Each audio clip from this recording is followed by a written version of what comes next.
Hello. Working?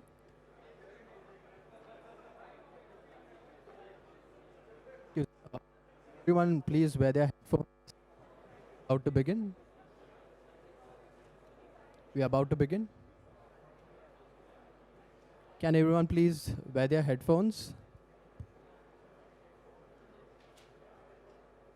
Hello. आ रहा है आवाज?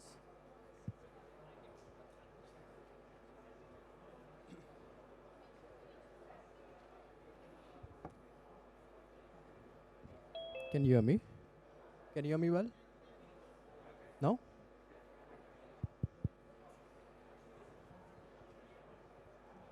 Can you hear me? Cool.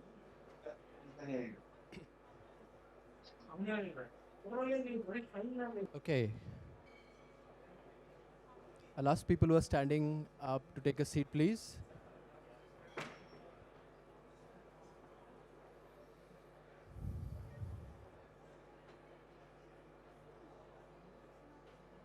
No? Can you hear me?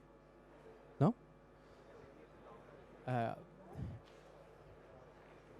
Good.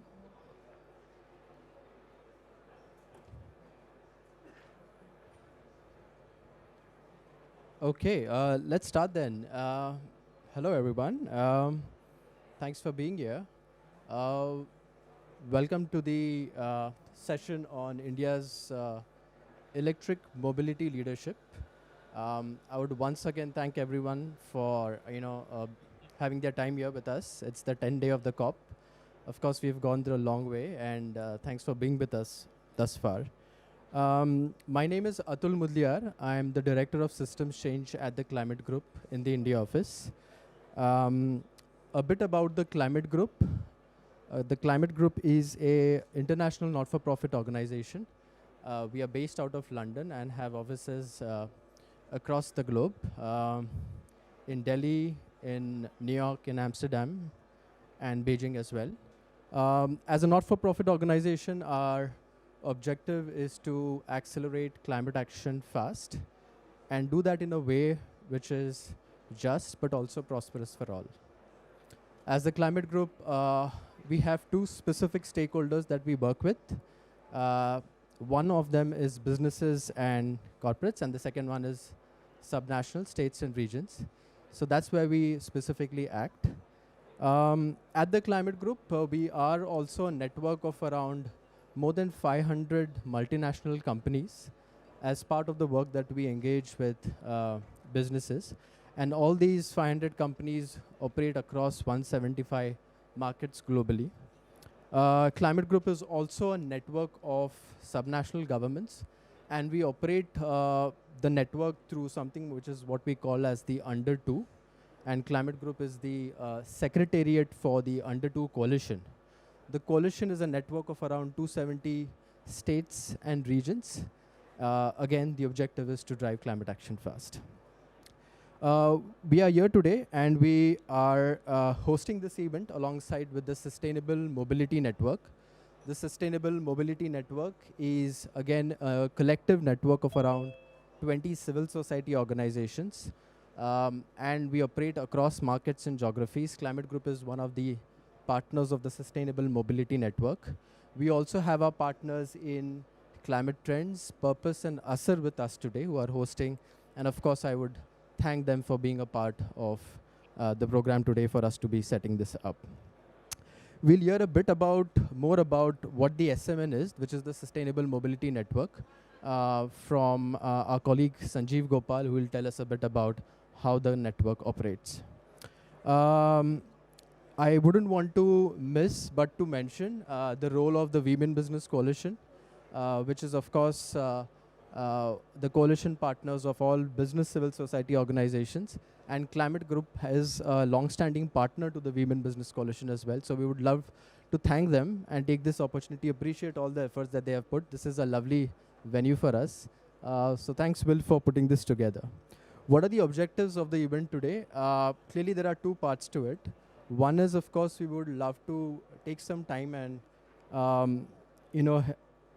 with the experts that we have in the room, showcase some of the good local success stories in India We've got representatives from Karnataka and Telangana, the southern states in India, who would speak to some of that as well.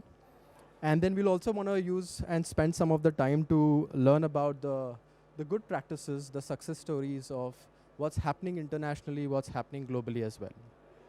And we have our folks from South Australia and from the Dominican Republic for them to share their successes in the EV transition as well. With that, I'll perhaps pass on to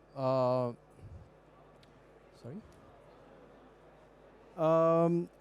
And with that, I'll actually pass on to Sanjeev and also set the context of how the event is going to be run. We'll have a panel discussion and we'll have a few expert speakers today. But again, once again, thank you so much. And Sanjeev, over to you. Can you hear me?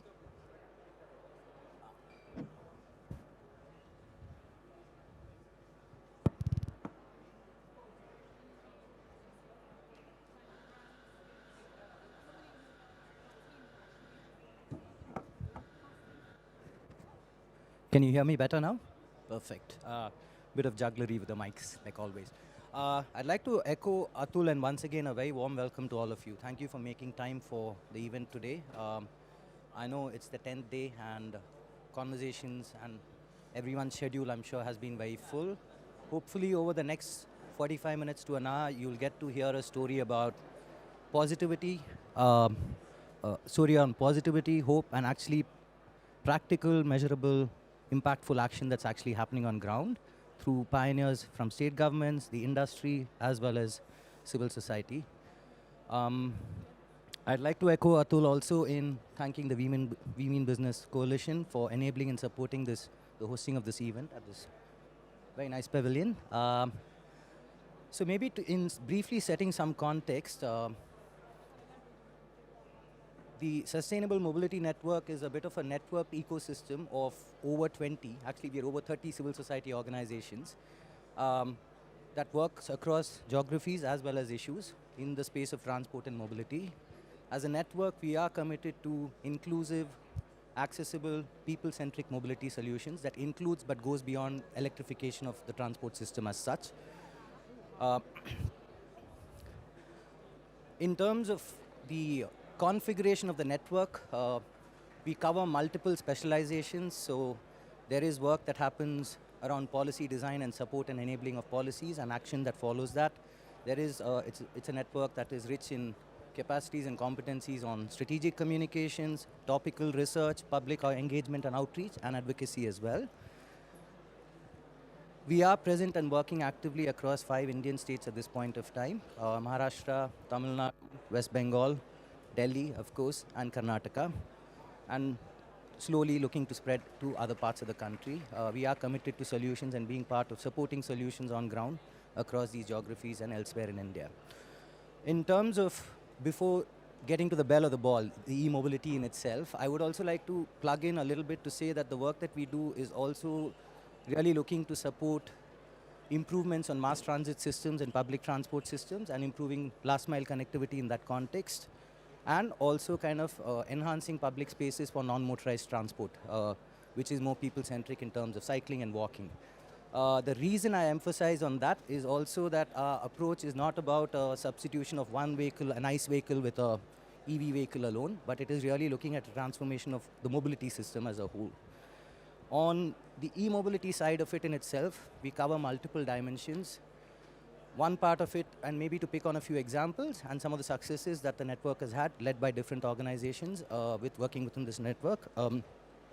We have been actively engaging in supporting and trying to find solutions to barriers around last mile connectivity and intermediate paratransit systems. In India's auto rickshaws are a lifeline for a lot of people who access big public transport systems. We have been working with unions on seeing what are the barriers there and how some of those can be evolved and solved. This is work that's happening in 2 states at the moment, Maharashtra and West Bengal. Under the lead and steer of the climate group, we do actively engage with the industry, look at ways in which we can support pioneering leadership and innovative models that industries are coming up with. And I'm really happy to kind of spotlight that under the initiative of the climate group and the wider network supporting it, we've actually had corporate champions like Flipkart and Zomato who've actually committed to measurable, time-bound transition of their entire fleets as such. It is extremely significant because it's having cascading impacts not just with other players in the sector within India, but it is also becoming a bit of a benchmark for companies operating in these spaces and logistics across the world as well, because it is truly one of the unique stories that is happening in India and is scalable elsewhere as well. It is very relevant, and it's one of those few things which kind of goes a bit beyond the global south or the global north. The story has that scalable potential. We are looking at, I did speak about public transport systems, so on buses in particular, how can the transition happen with public fleets, but also looking at innovative but also practical financing models that might actually try and, this is work that's happening again in a couple of states. And so that's, and there's possibly a whole lot more. I mean, we have shared a bit of briefing about the different organizations. So on behalf of this wider collaborative network, there are 5 organizations here. We kind of represent that grouping, and under the lead of the climate group, there are a few more of us who are kind of co-hosting this event on behalf of the wider network. That includes Purpose India, colleague Harpreet is here, Climate Trends, Aarti is here, and she will be moderating the panel discussion that follows. We do have bikes present here as well, which is great.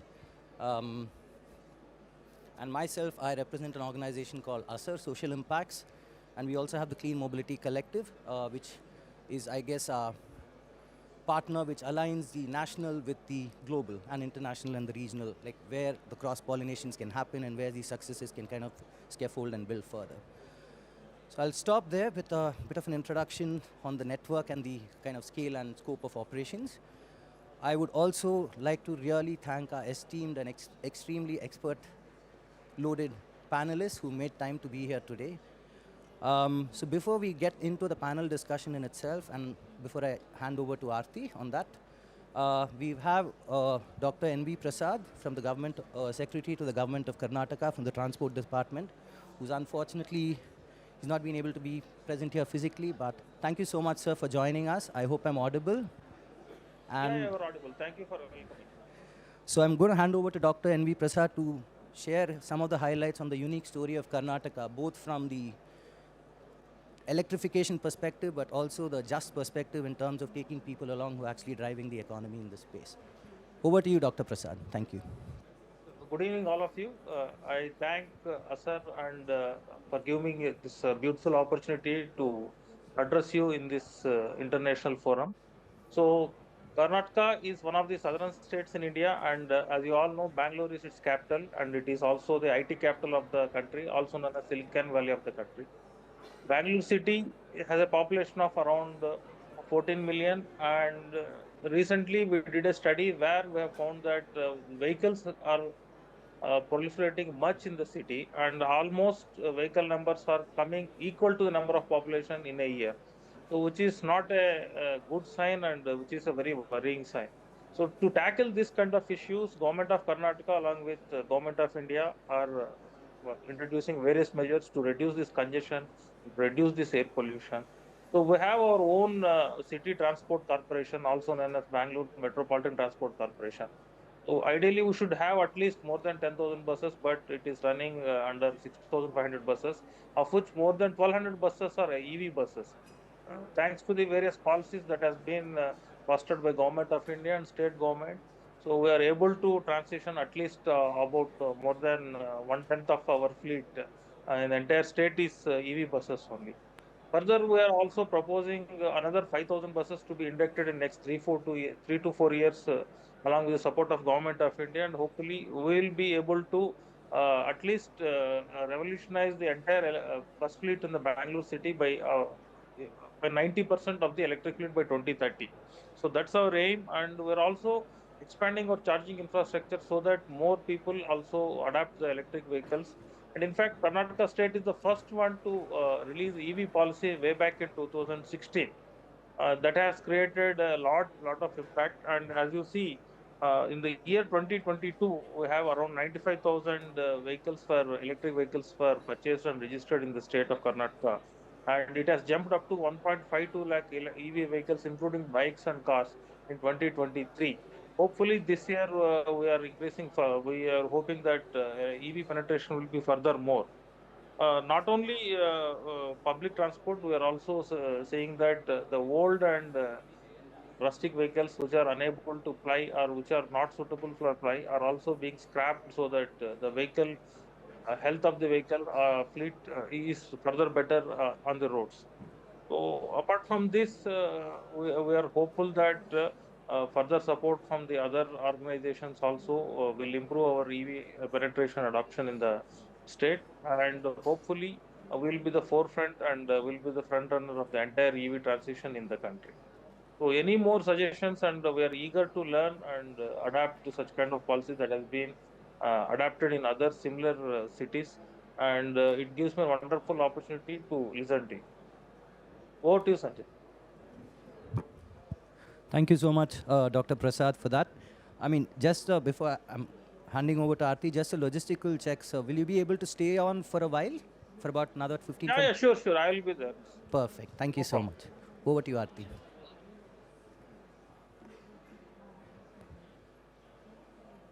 Thanks very much, Sanjeev, and good evening, everybody. Thanks for joining us here.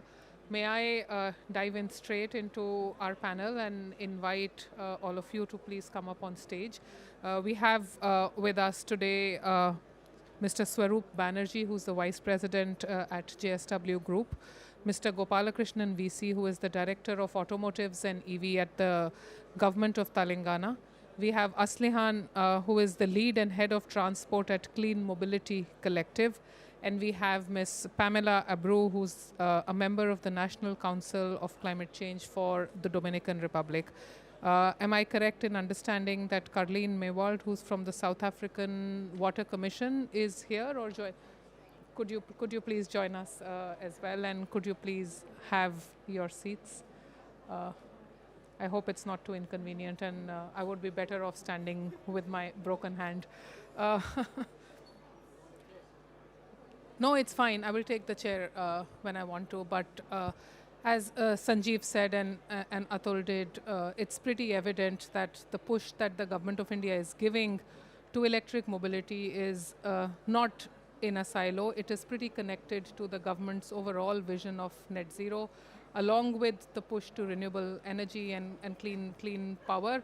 The clean transportation push is pretty serious, as it's taking India to a vision of energy independence by 2047. And with the policies that have come forth, both in terms of subsidies and incentives and performance linked incentive scheme, there is a significant attention that is being given to electric mobility. There are hits, misses, there are challenges, there are achievements, and I think in this panel, it will be nice to hear some reflections on how things are playing, but also nice to delve a little bit into what the challenges are going forward. And we have a good panel, so I will start with you, Mr. Banerjee, first. JSW is not just a member of EV 100, which means that you have committed to a target of achieving 100% electric vehicle rollout from your company. If I understand, JSW MG has also been one of the top selling cars in India in that sense. So given that commitment and given as well how the government of India is looking in terms of clarity of policy action when it comes to EVs, what is your view of how the push for electric vehicles fits in the overall policy scheme in India? And in your view, as a company, when you're forging ahead on electric vehicles, what are the kind of challenges that you're facing along the way? Could you talk about this? And just for everybody's benefit, in the interest of time, we will have 5 minutes of reflection from everyone, and then we will take a second round as well. But you have the mic, sir. Thank you. Am I audible? Yeah. At the outset, let me thank Climate Group and Sustainable Mobility Network for organizing this session and inviting JSW to be part of this panel. For the benefit of all, JSW is an Indian conglomerate having businesses across steel, cement, energy, paints, infrastructure, and something new business which I'll talk about. Coming back to our foraying into the electric vehicle or the electrification mobility scenario, JSW has committed to electrify its fleet operations by 2040, which means we have another 15 years for us to kind of take this journey. Now, as part of this commitment, we are leveraging two aspects. One is the demand side as well as the supply side. When we look at the demand side, we have created an in-house demand for ourselves that yes, all our fleet operations across our businesses should transit to electric vehicle by the time that we have set for ourselves. Coming from the supply side, JSW is now venturing into electric vehicle manufacturing, both in passenger and commercial vehicles. And that is where we are trying to understand the policy framework that is there in the country, how these are evolving, what are the challenges that are coming up, and we are doing internal trials to see how these can be scaled up at a rate that we want to achieve. Coming back to some of the challenges that we see, I think some of the challenges that we are talking about are mostly common. It's known to everyone. It's like the high initial cost. When we talk about transition from a diesel to an electric vehicle, the cost is around 2.5 times higher. So the model, the financing model to give this upfront cost on electric vehicle is something that we need to look upon. The second is the infrastructure with respect to charging. As far as the urban cities are concerned, the charging network is there. But when we look at an organization, especially like ours, where we have to transport material cross-country in a country like India, where the landscape, the terrain, the topography, the climatic conditions are different. Whereas how do we kind of support the drivers with the charging network, the dealer services that are available? If something happens to the vehicle, what will he do at the road, on the highways? I think those are the thoughts that we are kind of looking at. From the technology aspects, one is the passenger vehicles, but from the commercial, these vehicles, are they designed to carry loads something like 55 tons and above? So all of these questions are being asked internally as well as to all our stakeholders as we try to move ahead in this direction. Coming back from the policy perspective, I think the policy related to FAME or the production or the PLI schemes are the flagship programs which India has launched. And each of these states, as we would listen from Telangana as well as from Karnataka, they have come out with various policies. Every state has come out with its own EV policies. Now, how consistent are these policies? Is there a scope for peer-to-peer learning? Some of the states have adopted certain policies while others have not. But from the user case, when a vehicle moves from one state to other state, and if there is an issue of one state giving a toll free, whereas in the other state there is a request for a toll, how will that turn into? The permit related issues. I think some of these challenges that we need to address. Very much. I think there is a lot that you said over there, especially the point about siting of charging infrastructure, how, where, you should put. I suppose also questions will come on how much the charging infrastructure is being used. If there is more traffic, how do you manage that situation from a dealer's perspective as well? I will move to you, Gopal, and as, a representative of an important state, which is not only having an EV policy which is rolling, but has also been one of the states which is the largest producer of buses or three-wheelers in the country as such. And there is a lot of things that are in the making when it comes to Telangana's electric vehicle policy. One has been reading in news the kind of things that you are doing. What are the main policy levers, as you see, that the government is applying to make sure that EVs become more and more mainstreamed? Which are the kind of priorities that you are setting when it comes to a 5-year or 10-year horizon, so that it also meets the overall targets, but there is things that are in the train at the moment? And what do you think are the biggest challenges in the way things are? And I think it will be nice to pick some of the points that Mr. Banerjee also spoke about in terms of charging infrastructure, dealer network, and so forth. Thank you, Aarti. So, firstly, thanks to Sustainable Mobility Network, in particular Climate Trends and Climate Group, for inviting me here, and also happy to be a part of such eminent panelists. And thanks to the audience for coming and listening to us and listening us spread the word. So, like the representative from the senior bureaucrat from government of Karnataka mentioned, To talk about the state of Telangana, we are a young state. We were formed in the year 2014. It's been about 10 years now. We were the 28th state in India. Our population is about 40 million people.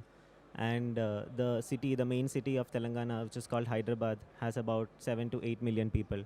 So the urbanization, including few other smaller cities, put together would be about 40%. And we are moving towards 50% urbanization.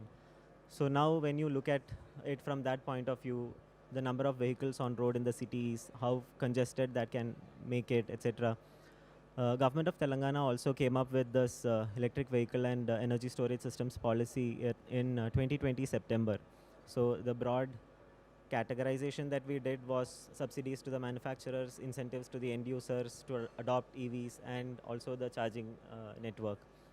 So to talk about the third portion first, which was also a concern, which was mentioned earlier, the charging strategy that we have for the infrastructure is that identify locations in every 3 by 3 kilometer grid and have a charger there across the state. But that is a very, very big ask.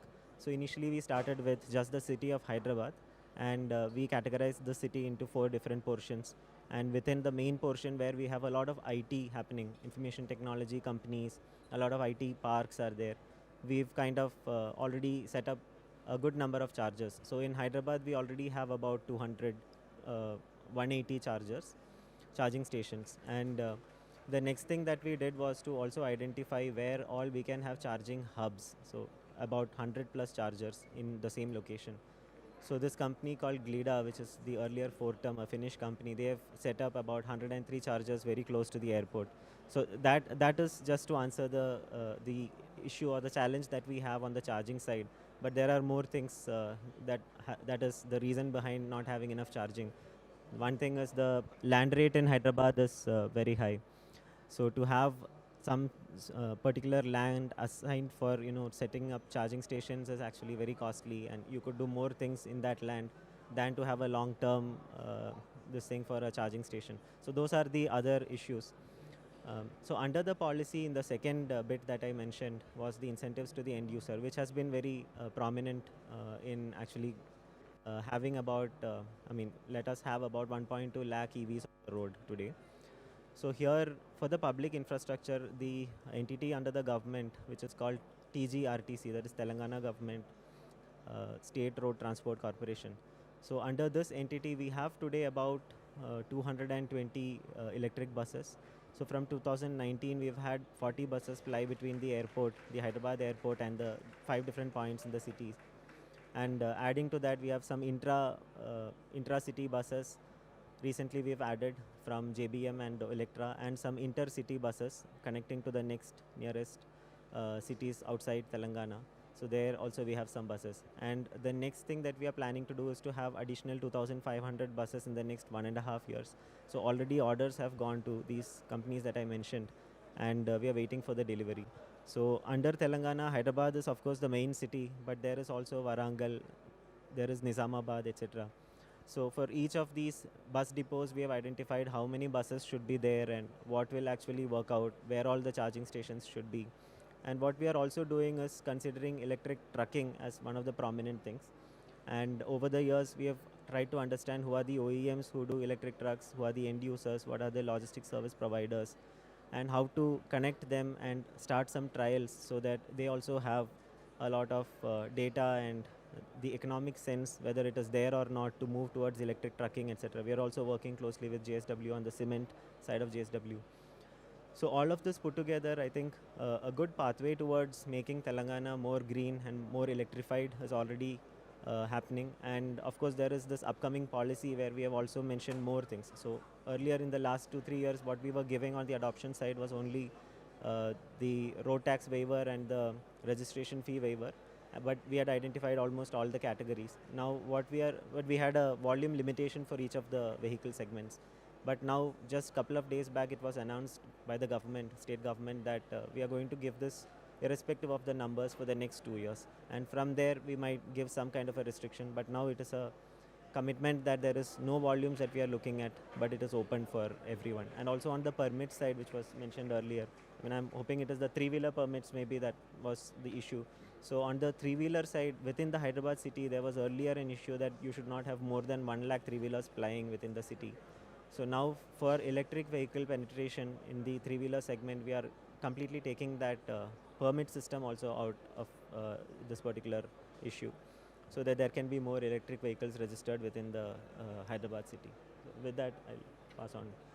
Thanks very much. And before we go on further, and I'm just mindful that this session is also meant to talk about India's EV leadership, and we have two Indian speakers here. I don't want to give more preference to you, but before we move on to others, I do want both of you to briefly just say on in whether it's the state government or it's you as a company, you have really gotten down to business, and there is actions that you are taking to make sure that EVs is mainstreamed, and there is just more of what you are doing. What I want to understand, especially when we are here in this setting where you're talking about government action, state actors doing more and acting first, what, in your opinion, is the role of subnational action? And I think just talking a little bit about it from the Indian perspective will be useful to hear before we go on to how things are looking in terms of other countries, whether it's Australia or Dominican Republic in Latin America. So if there is anything to say on the role of subnational and how do you see that as important, feel free, both Mr. Banerjee as well as Gopal, to talk briefly. So of course, each drop adds on to making the ocean. So definitely subnationals do have a very large role to play. And like we know, there are about 16 or 17 states which already have come up with the EV policy. And most of these aggressive states are also going on ahead to come up with 2.0 policy, etc. So even our state, Telangana, is also doing that. But what I feel is that starting from the FAME 1, FAME 2, and then now the PM e-drive scheme, where we have a lot of incentives for charging stations to be set up on the highways. There is an entity called National Highway Electric Vehicle, National Highways for Electric Vehicle, NHEV, which is also doing a great job in assessing where all the charging hubs should be on the highway. So a lot of good work at the central level as well, and following on to what all the central government is doing, and adding on to the queue that they are giving on the electric penetration is what each of the state is doing, and all of our policy follow from what the center is giving, and just that sometimes for each of the state we have our own particular segments where we have a larger role to play.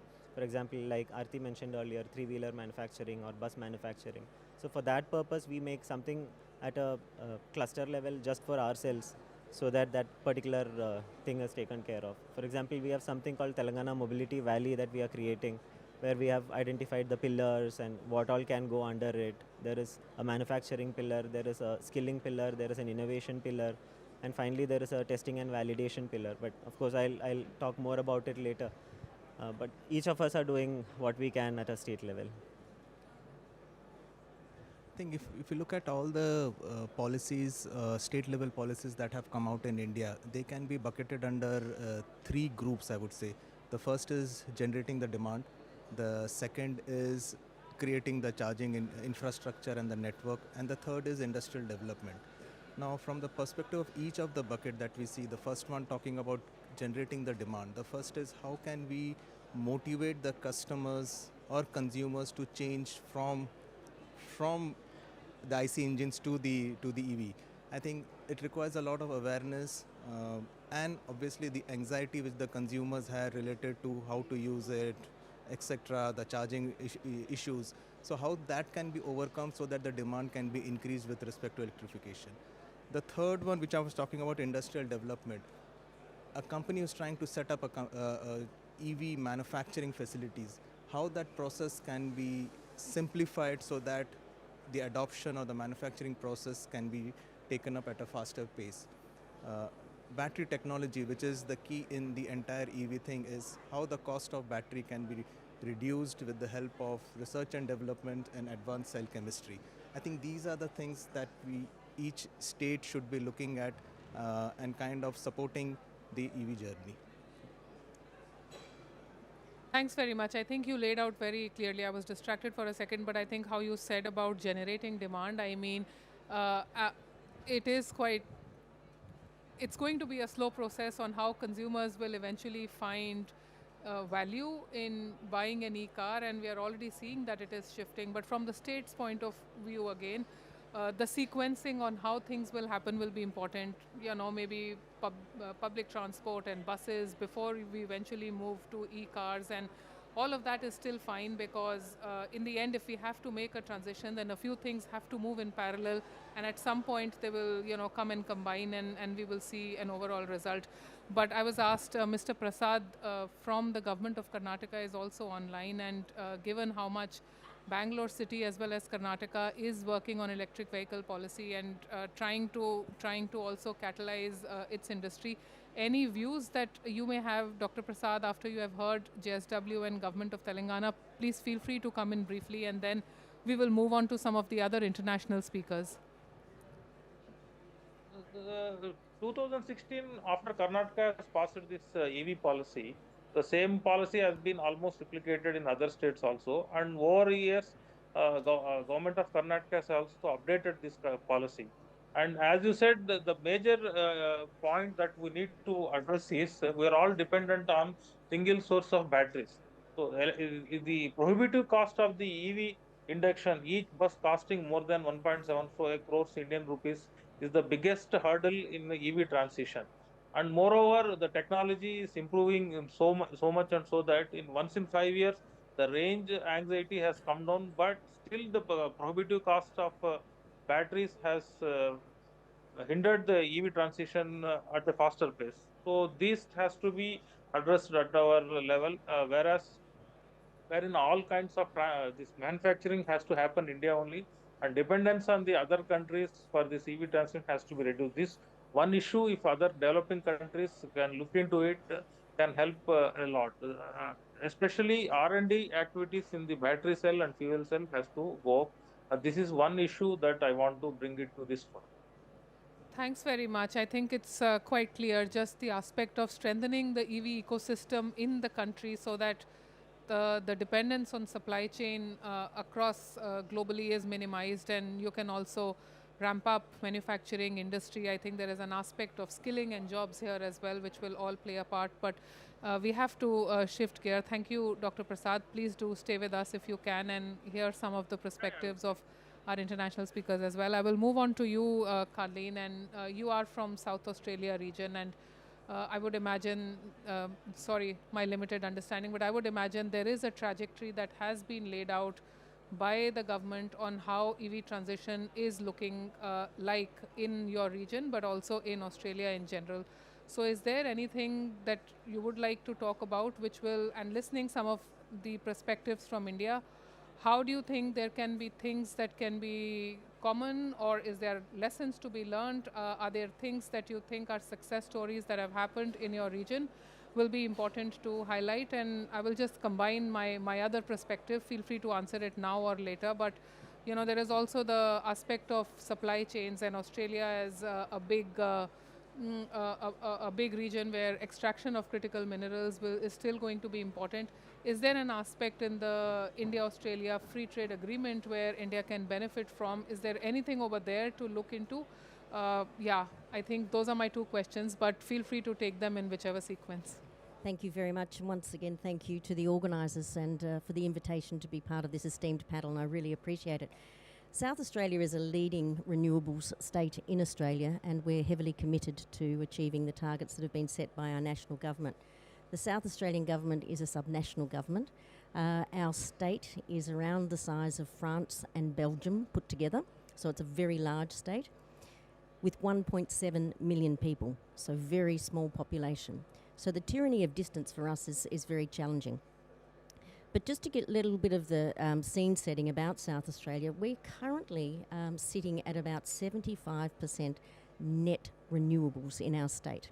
So we have transitioned from 2005, where we were at 1%, and through the introduction of our Climate Emissions Reduction Act in 2007, we have accelerated the uptake of renewables in our state, and we're now sitting at 75%, and we expect to be at 100% by 2027. That's important because not only the transition of to electric vehicles to meet our targets by 2050, our electric vehicles will be using 100% green energy at the same time as also transitioning away from fossil fuels.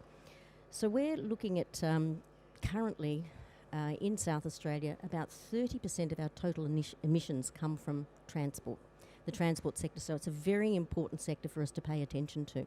And for all of the reasons in India, we have the challenges ahead of us in actually transitioning to EV, where there's range anxiety, there's queuing anxiety, there's the rollout of the infrastructure for charging. There's also the community education about the ability of the state and industry to be able to service the EV community. So we're currently sitting at around 5.7% of our total vehicle registrations of about 2 million in South Australia is electric vehicles. And in 2003, we saw a 204% increase in the purchase of electric vehicles in South Australia, which was massive. And if you look at our total electric vehicle percentage of our total fleet, if you include hybrid, we're sitting at about 23.7. So we've made really good inroads starting from a low base. Now, to achieve that, we've had multiple strategies through our EV strategy, and one is working with our Royal Automobile Association, and that includes investing in them to roll out a network of EV charging stations. Still much work to be done on that, but we've made a really good start. We're also investing heavily in training and enabling our workforce in the repair and maintenance of vehicles to be upskilled in the EV section. And so our apprentice programs are now all including the EV vehicle technology upskilling as well, which is really, really important. To incentivise consumers to purchase electric vehicles, we've also offered 3-year free registration on the purchase of an electric vehicle, and also stamp duty relief, so reducing to zero the amount of stamp duty paid on the purchase of a vehicle, which is a great incentive. And so we expect that we can transition towards low and EV vehicles to be the preferred purchase option by 2030, which we think is really exciting. We also have our heavy vehicles and the transport, and given that we are such a big state in such a big country, and a lot of our produce, all of our produce has to be transported to port or interstate, and so there's a big emissions burden from heavy vehicles. And the transition of heavy vehicles is going to be a more challenging task for South Australia. However, it is part of our strategy is to look at as technology improves, the blended fuels options and the like. And when we're talking about our public transport fleet, so our public transport buses, we're looking to transition to low or zero emission vehicles over time also, which will also contribute to meeting our emissions targets and reducing that 39%. Now, you also mentioned the issue of renewable minerals and the capacity to be able to assist the world in that regard, because we know that an electric vehicle needs 3 to 4 times the amount of copper than a fossil fuel vehicle. And where South Australia sits in that is we currently have around about 69% of the copper resources in the ground in Australia, in South Australia, and we also have huge magnetite deposits in South Australia. But we also have a hydrogen strategy, and we're commencing the construction of the world's largest electrolyser over the next 18 months, and we expect it to come online by the end of 2026. This will enable us to actually transition to green iron ore production and green steel production, and to also create that capacity to be able to contribute to the world's needs in regard to copper and magnetite. So that hydrogen production plant, together with our massive wind and solar capacity around the areas where those resources are available, will enable us to be able to be quite a significant supplier of those rare minerals that are needed for the production of electric vehicles. And under the Australia-India trade agreement and the relationship that Australia has with India in trade, which is a very strong relationship.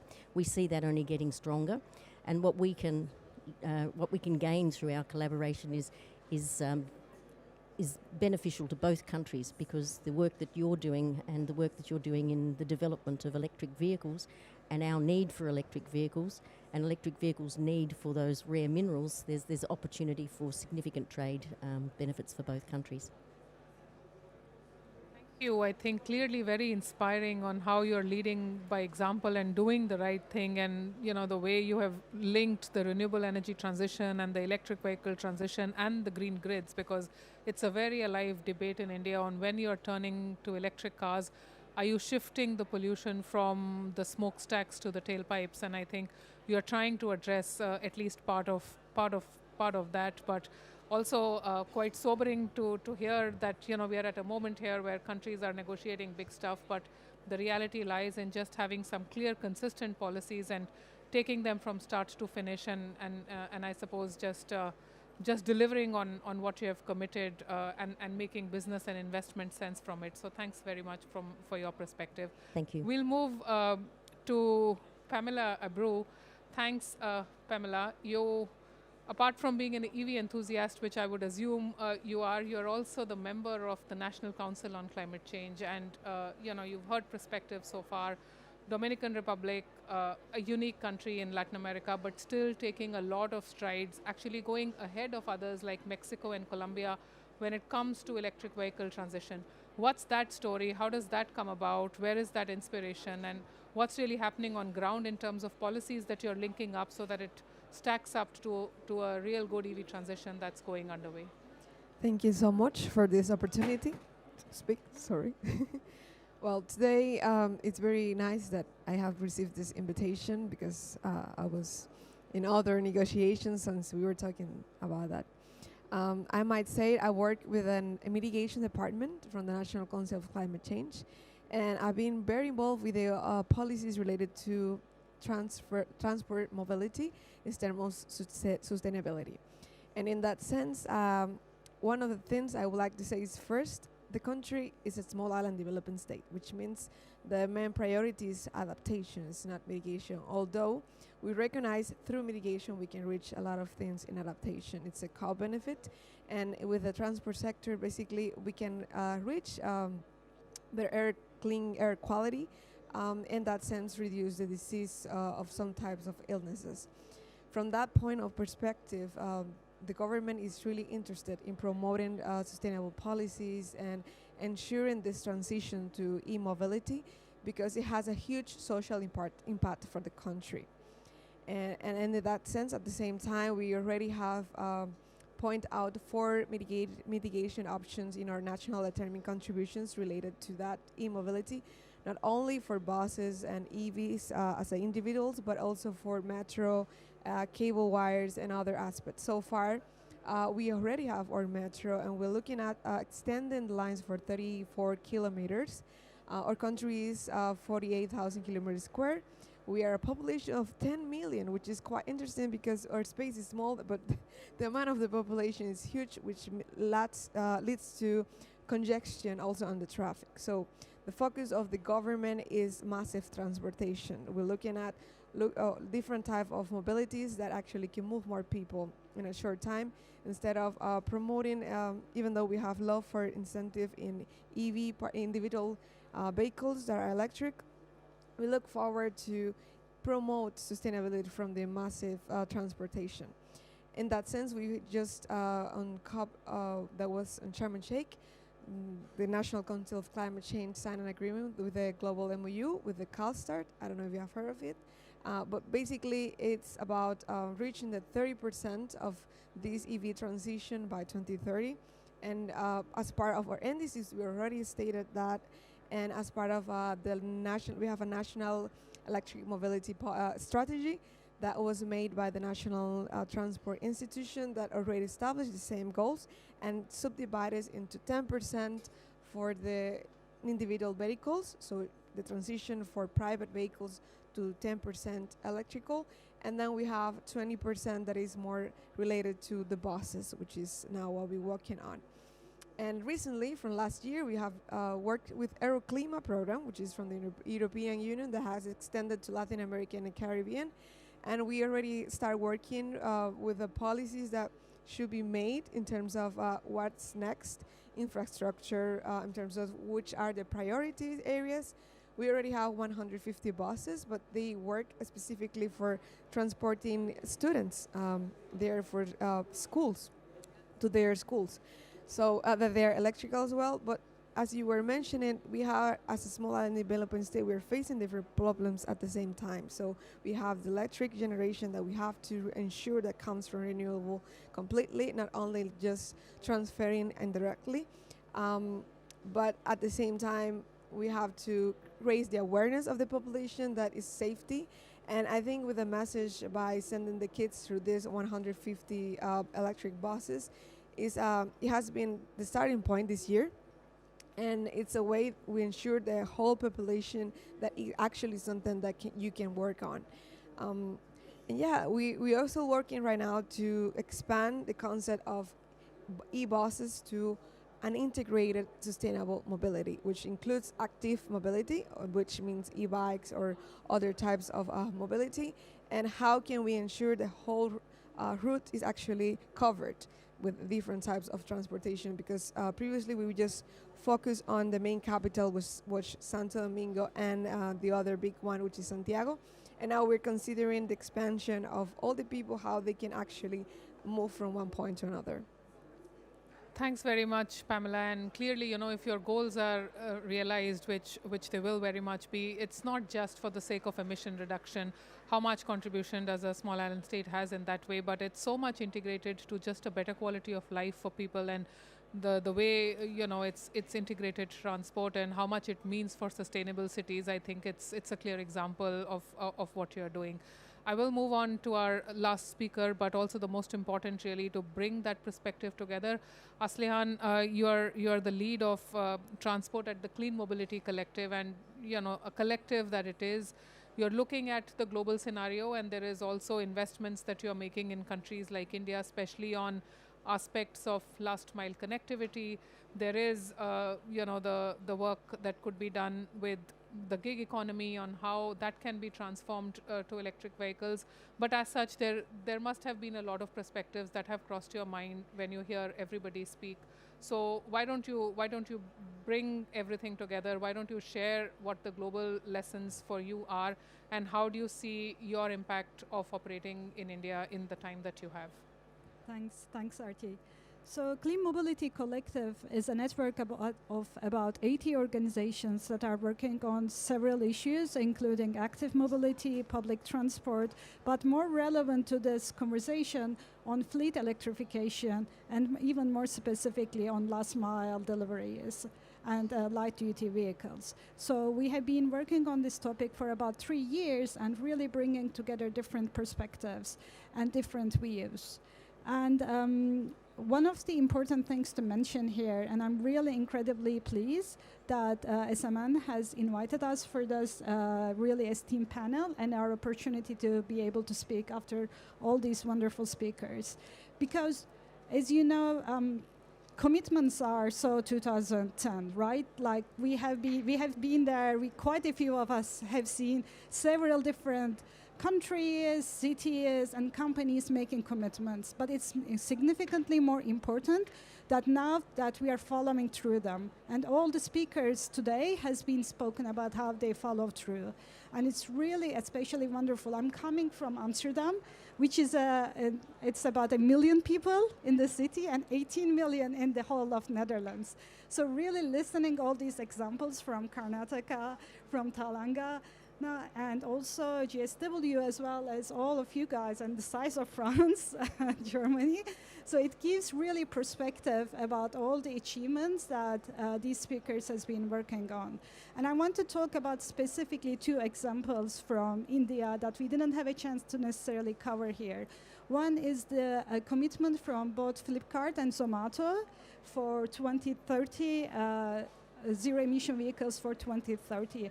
And we have already seen that they are really delivering. Only last week, Flipkart has announced that they have already acquired about 10,000 electric vehicles, which is significant because it shows for other companies such as Amazon, such as FedEx and DHL, that it can be done, and it's actually being done right now. While we are talking about the Flipkart example, Amazon, which is well, we know how big Amazon is. Amazon.com is huge. And while Flipkart has about 10,000, Amazon globally only did 24,000. So it gives you scale in terms of how significant it is that these examples are given, especially in countries such as India. So that's a good example for us to follow through, and it's a good example for several colleagues of mine, several partners we have on the ground in the US, in Europe, and elsewhere to follow and to use that example. The other thing we do as Clean Mobility Collective is bring together all different groups and people together to discuss what are the innovative policies globally are. And while we are here right now at the COP, which is like, I know there are about 60,000 of us here, but it is such a small group compared to all those people who are working in their own cities, some people who are working on public transport in Jakarta, some people who are working in cycling in Amsterdam, and some people that are working on the electrification in the US. So not everyone can be here, but we try our best to make sure these examples are shared. Like an example such as the Delhi aggregator policy, which is really quite ambitious for 2030, is really well received by a significant amount of groups, and that helps them to see what can be done in their own communities, in their own cities, and in their own countries.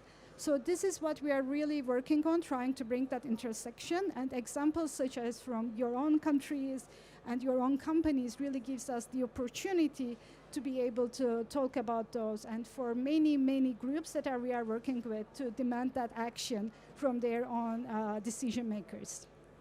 Thanks very much, Aslihan. And as a Delhiite, sometimes it's very easy to talk about big things in big rooms, but the reality lies when the rubber hits the road, as they say. And just fleet transition that can happen in Flipkart, Zomato, that kind of stuff, the way they have the interface with the public and how much the sentiment of people also changes towards EV adoption when they see the market transforming in that way. I think the power of that is quite transformational, and it's quite visible in India at the moment.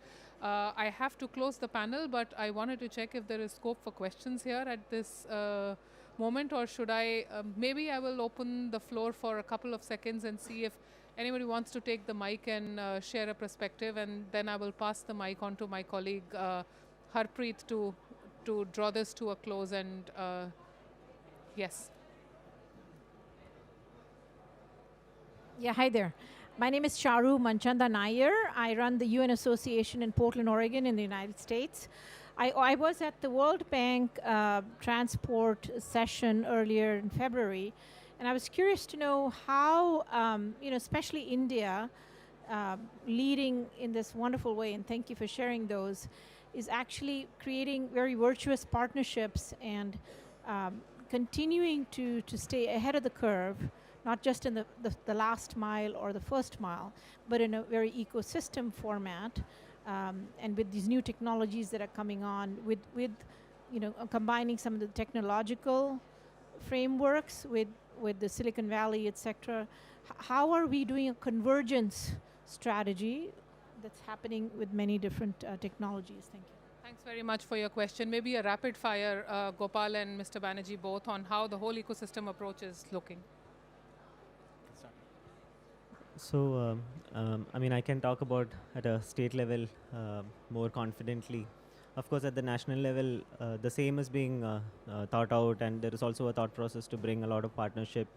But for us, what we do is a lot of academia, industry collaboration within, the region itself is something that we do. And at a inter-country kind of a global perspective, we do a lot of work with UK, with some of the universities in the US, some universities in Australia as well, and on the battery chemistry. And we have some of these universities within Telangana itself who partner with those universities, and R&D happens together. So all of that structuring and the partnership is something which comes under our umbrella. within the state. Also, we've now trying to come up with something called blended finance structuring, where we can have a pool of fund that will be ready for any such R&D work that is required, because it's a lot of money, and normally states which are small do not have that kind of money to put into R&D. Probably corporates it's an easier task, but for states we also take care of welfare and development, so the money for R&D becomes a challenge. So now we are thinking about it and working with all of these global entities to have that kind of a low cost fund structuring to be done, and that which can be then passed on to these universities or companies who are doing R&D.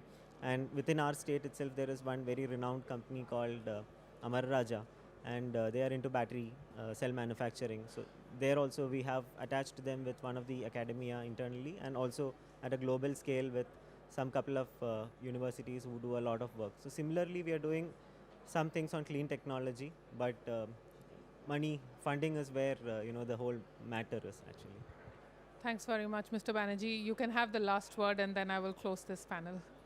I think I will speak about two levels. One is at the country specific, and one at the industry specific, like at the company level, how we do it.